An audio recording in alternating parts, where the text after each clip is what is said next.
Pretend power just went out, right? And I've got some important things I got to do for the channel. I am here with this BLUETTI. This is a nice one. It's about 2 kilowatts, 2048 watt hours. It's a lithium iron phosphate. It's 2400 watts AC output. It will do 0 to 80% in about 45 minutes. And the charging, you can do up to 1200 watts of solar. We're going to do some solar here in a second, but we're not going to do anywhere near 1200 watts because I just don't have that kind of setup. And you can expand this thing. There's an expansion port over here. You can do up to 8,192 watt hours via that expansion. It has 11 total ports. You've got USB-C, USB-A, another USB-C. You've got your wall adapters, and then you've got one of these kind of heavier duty ones. Yeah, it's like great for RVs and stuff, but no one cares about that. You guys know what these things are for. Let me show you a couple of things on it that are a little bit different here. For one, there is that really satisfying power button. Oh, like I just like that. Instead of some cheap little thing, it's got a nice satisfying click, and it's just kind of fun. It's summer. So your power cable does have this little 3-prong thing here that screws in. Same thing for your DC or photovoltaic input. It'll look like this. And it's just this little guy, and it stays in there nice and secure, so it's not going to tug out or anything, which is kind of great for the solar. I don't really care about the 12 volt if you're doing a DC plug, but if you're doing the solar, you know, you don't want the panel doing voltage and stuff when it's not plugged into something.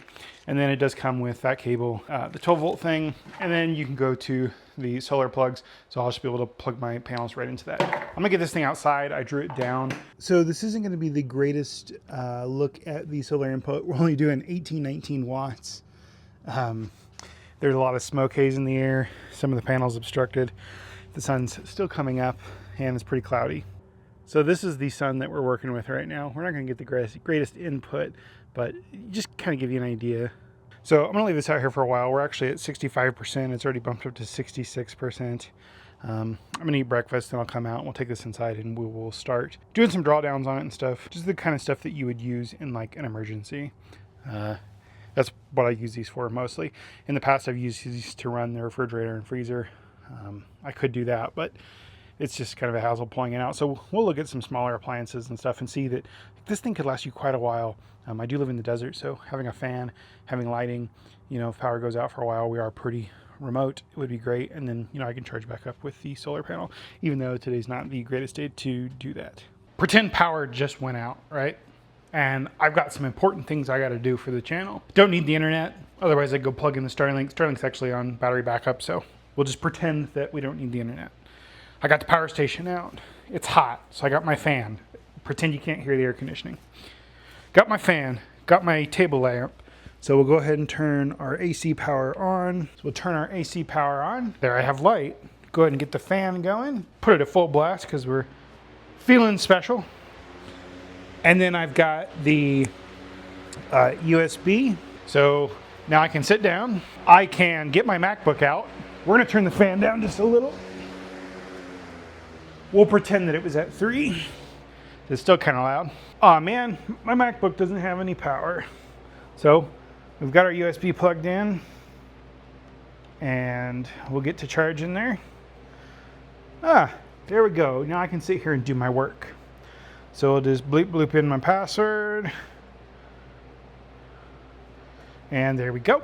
And of course now it's doing an update from last time, but you get the point. I can sit here, say I need some extra light. But we've got our light. Got my laptop, and I can sit here and get some work done until the power comes back on. Similarly, I can plug in the refrigerator, the freezer. We have bed jets that keep us cool at night. They just blow floor temperature air on so we can cover ourselves with just the sheet and turn those bed jets on so we'd have air circulating over us. There's a ceiling fan in there, but there's no real way for me to control that. Similarly, a box fan, we'd have to have something to set it on, and we don't. So we can run our bed jets in the power outage. But yeah, I am charging right now.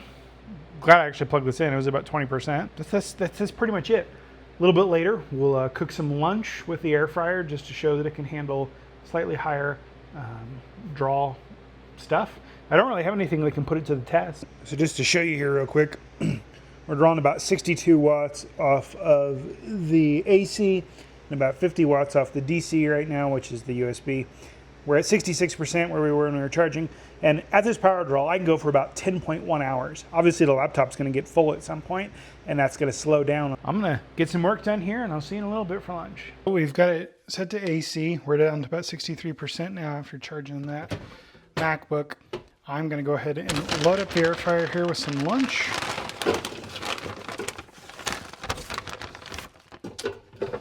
And I'm gonna check my time here real fast. 390 for 13, so do 14 since we're not preheating.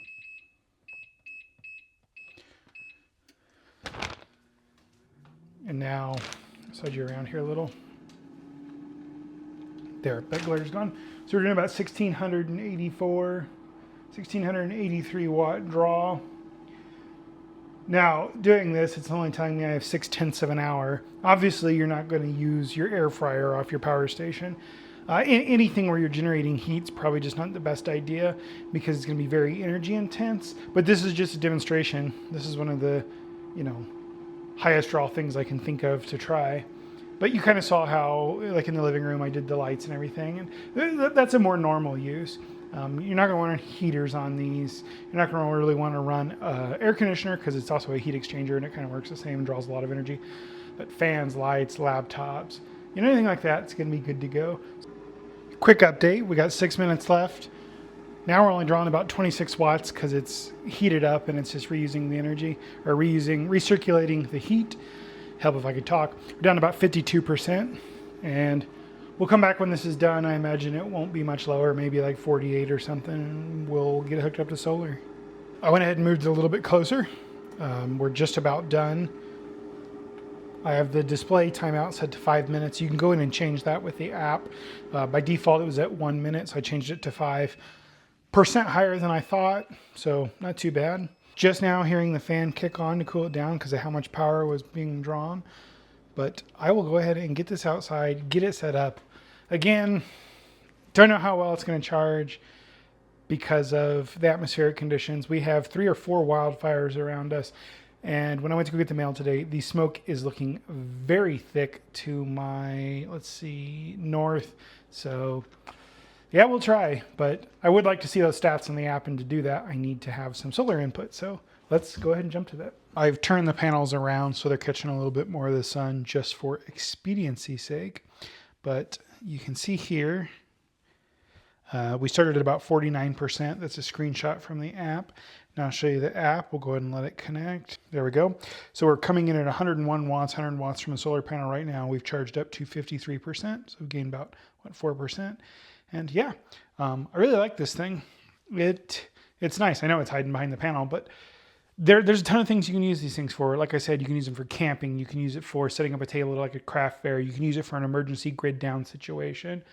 You can also just use it if you want to try to go like off grid and you want to set up a solar panel on your roof and hit the limit that whatever I said it was at the beginning of the video, and then, just try to live entirely off that. And we'll go back into the app here for a second. Instead of doing a screen recording, I'll just kind of show you around the features here. So it will kind of show you your generation. You can set your cost per kilowatt hour so you can see a bunch of stuff. You can come in here to energy statistics, just give it a second. And it's showing me like, oh, I took 290 watts off of AC, but I've done 110 off PV. And you can set up all kinds of stuff, how much you put out to the grid and DC, and by day, month, year. So if you're doing off grid, this would actually be pretty amazing. There's all kinds of options in here, and you can have multiple devices set up, and just really cool. It'll show you real-time monitoring stuff. You can do this over Bluetooth, or you can sign up and do it over Wi-Fi, so you can presumably check it when you're not at home. But I'm going to wrap it up here because I do actually need to leave the house, and I don't want to leave all of this sitting outside because we're kind of rural and someone could just come along and take it. But yeah, that's been the BLUETTI. I'll have a link to it in the description and the sticky comment, and I'm going to be back with this thing. This is my biggest battery. So when it cools down a little here as we get towards the fall, when we've still got a decent amount of solar irradiance to charge things, I want to try living off this thing for a couple of days. I can't do that right now because it's like 100 degrees outside and I need the air conditioning because it's just my health and stuff. But once it cools down a little, I'm going to personally try to live off that thing for a while. So we'll be back with this BLUETTI, and I'll see you then.